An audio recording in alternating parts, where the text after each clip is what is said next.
नांदेड़ के पीरबुआ नगर इलाके के साकिन का आज नांदेड़ के सरकारी दवाखाने में जेर इलाज इंतकाल हो गया।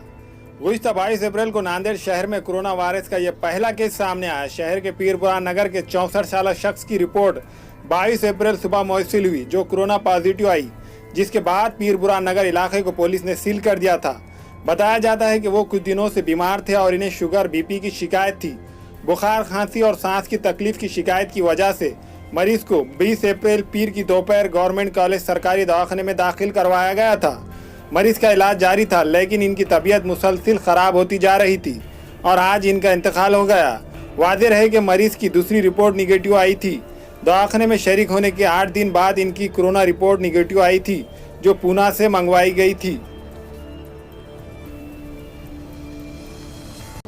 अस्सलाम वालेकुम, मैं अखिल मिर्जा। हमें उम्मीद है कि आपको हमारा चैनल अच्छा लगता होगा। लेटेस्ट न्यूज के लिए देखते रहिए नांदेड़ उर्दू न्यूज, और न्यूज के पसंद आने पर लाइक, शेयर और सब्सक्राइब करना ना भूलें।